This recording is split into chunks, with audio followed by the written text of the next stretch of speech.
Breaking news చూస్తున్నాము. ఇటు తిరుపతి లడ్డూలకు సంబంధించిన వ్యవహారంపై ఇటు పవన్ కళ్యాణ్ సీరియస్ అయ్యారు. దానికి సంబంధించిన బ్రేకింగ్ అప్డేట్ చూస్తున్నాము. తిరుమల లడ్డూ వివాదంపై AP deputy CM Pavan Kalyan స్పందించారు. టీటీడీలో అక్రమాలకు పాల్పడిన వారిపై కఠిన చర్యలు తీసుకుంటామని చెప్పారు. టీటీడీ ప్రసాదంలో జరిగిన అక్రమాలపై చర్యలు తీసుకోవాలని ఓ ఆధ్యాత్మిక సంస్థ చేసిన ఫిర్యాదుపై పవన్ రిప్లై ఇచ్చారు. సనాతన ధర్మానికి ఏ రూపంలో ముప్పు వాటిల్లినా సరే సహించబోమని పవన్ స్పష్టం చేశారు.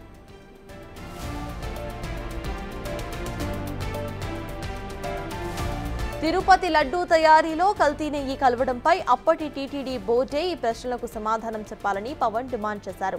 ఆలయాల్లో జరిగే అంశాల పర్యవేక్షణకు జాతీయ స్థాయిలో సనాతన ధర్మ రక్షణ బోర్డు ఏర్పాటు చేయాల్సిన సమయం ఆసన్నమైందని పవన్ అభిప్రాయపడ్డారు. కల్తీ నెయ్యి విషయంలో బాధ్యులపై కఠిన చర్యలు తీసుకుంటామని డిప్యూటీ సీఎం పవన్ కళ్యాణ్ స్పష్టం చేశారు. ఉపాధి హామీ పథకంలో చేపట్టే పనుల నాణ్యత విషయంలో ఎలాంటి రాజీ లేకుండా పూర్తి స్థాయి నిబద్ధతతో ప్రతి ఒక్కరు పనిచేయాలని నేను మనస్ఫూర్తిగా కోరుకుంటా ఉన్నాను.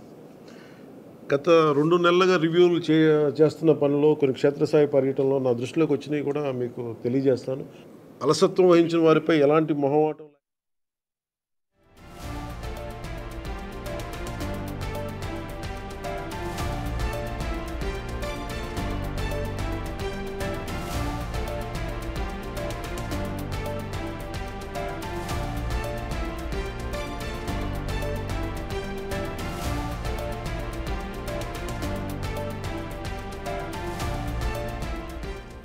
తిరుమల లడ్డూ వివాదంపై AP deputy CM Pavan Kalyan స్పందించారు. టీటీడీలో అక్రమాలకు పాల్పడిన వారిపై కఠిన చర్యలు తీసుకుంటామని చెప్పారు.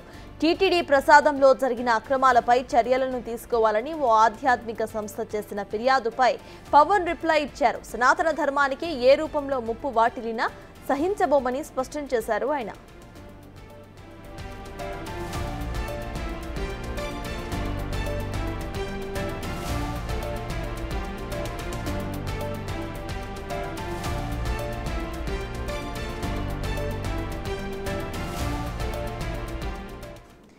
ఏపీ డిప్యూటీ సీఎం చేసిన వ్యాఖ్యలకు సంబంధించిన అప్డేట్స్ మా ప్రతినిధి శివ అందిస్తారు. శివ, చెప్పండి. ఇటు తిరుమల లడ్డు వివాదంపై ఇటు ఏపీ డిప్యూటీ సీఎం అయితే స్పందించారు. దీన్ని ఎలా చూడాలంటారు? ప్రజెంట్ అప్డేట్స్ ఏంటి? ఇక విచారణకు సంబంధించి ఏమైనా అప్డేట్స్ ఉన్నాయా?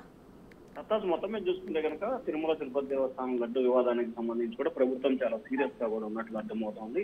దానిలో భాగంగానే ఉప ముఖ్యమంత్రి పవన్ కళ్యాణ్ కొద్దిసేపు క్రితమే ట్విట్టర్ వేదికగా కూడా కఠినమైన వ్యాఖ్యలు చేసిన పరిస్థితి కనిపిస్తుంది. ఎవరైతే లడ్డు వ్యవహారంలో పూర్తి స్థాయిలో కూడా వినియోగ అక్రమాలకు పాల్పడ్డారో, ఏదైతే జంతు కొవ్వు పదార్థాలను వినియోగించారని చెప్పి తేలింది, దీనిపై బాధ్యులు ఎవరైతే ఉన్నారో వారిపై కఠిన చర్యలు తీసుకుంటామని చెప్పి కూడా పవన్ కళ్యాణ్ హెచ్చరికలు జారీ చేశారు. ఈ అంశానికి సంబంధించి చాలా విచారం వ్యక్తం చేస్తున్నాను. వైసీపీ హయాంలో తిరుమల తిరుపతి బోర్డు అనేక అంశాలకు సంబంధించి అక్రమాలకు పాల్పడింది. అప్పుడు పనిచేసిన బోర్డు సిబ్బంది దీనికి సమాధానం చెప్పాలని చెప్పి కూడా ఆయన డిమాండ్ చేశారు. దాంతో పాటుగా తిరుమల లడ్డులో జంతువులకు వినియోగించడం అందరి మనోభావాలను దెబ్బతీసింది. ఇది సరైన విధానం కాదు. దీనిపై సనాతన ధర్మరక్షణ బోర్డు ఒకటి ఏర్పాటు చేయాలని చెప్పి కూడా పవన్ కళ్యాణ్ కోరినట్టు తెలుస్తా ఉంది. అలాగే ఆలయాల్లో జరిగే అంశాల పర్యవేక్షణ కోసం జాతీయ స్థాయిలో సనాతన ధర్మరక్షణ బోర్డు అనేది ఏర్పాటు చేయాల్సిన సమయం ఆసన్నమైంది. ఖచ్చితంగా కేంద్ర ప్రభుత్వం అలాగే దేవాదాయ శాఖ వీటిపై ఎక్కువగా ఫోకస్ పెట్టాలని చెప్పి కూడా ఆయన ట్విట్టర్ వేదికగా కోరారు. దీనిపై అన్ని వర్గాల వారు జాతీయ స్థాయిలో చర్చ జరగాలి. ఎందుకంటే దేవాలయ ఆలయాల్లో జరిగే పర్యవేక్షణ విషయంలో జరుగుతున్న తప్పులకు సంబంధించి ఒక కమిటీ వేయడంతో పాటు జాతీయ స్థాయిలో అన్ని వర్గాల జాతీయ స్థాయిలో ఒక చర్చ జరగాలి. ఆ చర్చ జరిగిన దాని పెదప ఎటువంటి రక్షణ చర్యలు తీసుకోలేదు, దానిపై కూడా ఒక అభిప్రాయానికి రావాలని చెప్పి ఆయన కోరారు. అలాగే సనాతన ధర్మానికి ఏ రూపంలో ముప్పు వచ్చినా కానీ మనమంతా కలిసి కట్టుగా వ్యవహరించాలని చెప్పి పవన్ కళ్యాణ్ అయితే పిలుపునిచ్చిన పరిస్థితి కనిపిస్తుంది. ఎందుకంటే తిరుమల తిరుపతి దేవస్థానం లడ్డుకి ఎంతో పవిత్రత ఉంటుంది. లడ్డు విషయంలో దాదాపుగా ప్రపంచవ్యాప్తంగా కూడా చాలా ప్రాముఖ్యత ఉన్న పరిస్థితి కనిపిస్తుంది. అటువంటి ప్రాముఖ్యత ఉన్న లడ్డు విషయంలో గత ప్రభుత్వం వ్యవహరించిన తీరు, అలాగే జంతువుల కొవ్వును వినియోగించడం పట్ల కూడా పవన్ కళ్యాణ్ అసంతృప్తి, ఆగ్రహం వ్యక్తం చేసి కఠిన చర్యలు తీసుకుంటామని చెప్పి ఆయన ఎక్స్ వేదికగా కూడా ప్రకటన చేశారు. Right, thank you Shiva.